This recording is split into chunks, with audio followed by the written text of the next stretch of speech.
Class third ইয়ারে পড়ে।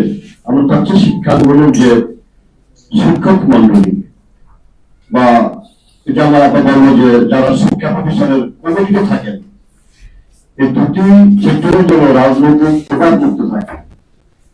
কিন্তু আমরা কিন্তু তা দেখি না। আমরা দেখি যে নেতা কর্মীরা, সভাপতি সেক্রেটারিরা শিক্ষা প্রতিষ্ঠানের সভাপতি সেক্রেটারি পাবে।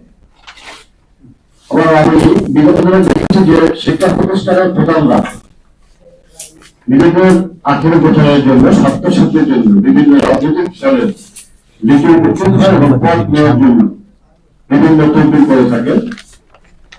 এবং বিষয়টি আলোচনায় এসেছে যে আমাদের জগন্নাথ বিশ্ববিদ্যালয় এবং ভিসি আমরা দেখেছি যে যুবলীগের সভাপতি হতে চেয়েছিলেন তিনি, এবং অনেক টাকাটা ছিল তখন মিডিয়ার মাধ্যমে। আমি ব্যক্তিগতভাবে দেখেছি যে আমার বাড়ি বরিশাল মুরাদি বিদ্যালয়, সেখানে একটি বিশ্ববিদ্যালয় কলেজের প্রধান প্রিন্সিপাল, সে গত বিএনপি যখন ক্ষমতা ছিল তখন সরকার আহ্বায়ক ছিল। আবার যখন আমাদের এখানে জাতীয় পার্টি তখন সে আবার জাতীয় পার্টি ওই পৌরসভার আহ্বায়ক করেছিল। তো তাকে আমি জিজ্ঞেস করলাম, আপনি কি বিএনপি থেকে পদত্যাগ করেছেন?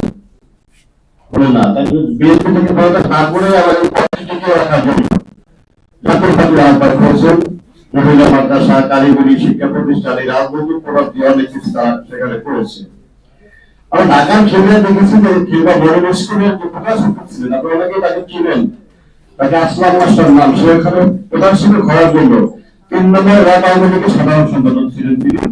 সেখানে কয়েক দফা মারামারি হয়েছে, মানে রণক্ষেত্র হয়েছে, রাজনৈতিক দলের ক্ষেত্রে। আবার রাজনৈতিক ব্যক্তিরা যে মাধ্যমিক বিদ্যালয়গুলির সভাপতি পদ নিয়ে তারা শিক্ষক নিয়োগের নামে, কর্মচারী নিয়োগের নামে মোটামুটি টাকা হাত দিয়ে নেয়। অনেক নেতারি সাংবাদিকতা করে অনেকগুলি রিপোর্ট অনেক করেছে, অনেকগুলি প্রমাণও হয়েছে। আমাদের মূলত একটি গার্লস স্কুলের প্রধান শিক্ষক হতে সভাপতিকে দিতে হচ্ছে 10 লক্ষ টাকা। যারা এখানে শিক্ষক আছেন তারা অনেকে ভুক্তভোগী, হয়তো তাদের চাকরি যাওয়ার ভয়ে অথবা রাজনৈতিক প্রভাব প্রত্যেকটি উঠে আপনারা কিছু বলতেছেন না। তো যেখানে শিক্ষা থাকবে নিরপেক্ষ, কোন নতুন শিক্ষকরা শিক্ষকদের দিকে চেয়ে তারা শিখবে, তাদের প্রতি শ্রদ্ধা থাকবে। আর আমি যখন প্রিন্সিপালের দিকে তাকাবো তখন দেখবো যারা প্রিন্সিপাল রাজনৈতিক দলের সভাপতি, আমার শিক্ষক রাজনৈতিক দলের সদস্য, তখন আমি প্রভাবিত হই। তারাও বক্তব্য সময় পড়ার সময় অর্ধেক পড়ায় আর অর্ধেক রাজনৈতিক বক্তব্য দেয়।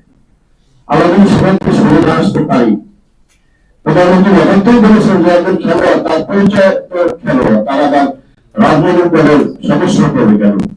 একজন শিক্ষক সর্বোচ্চ তারা রাজনৈতিক দলের নাম লিখলে অনেক সময় অশ্রদ্ধার পাত্র হয়ে যায়। আর সেটা দেখছেন যে শিক্ষকরা ছাত্র কর্তৃক লাঞ্ছিত হয়, এটাকে আলোচনা ছিল। এখন যদি আমরা শিক্ষককে বাজারে দেখি, সেই বাজারে চাকাই না, অন্য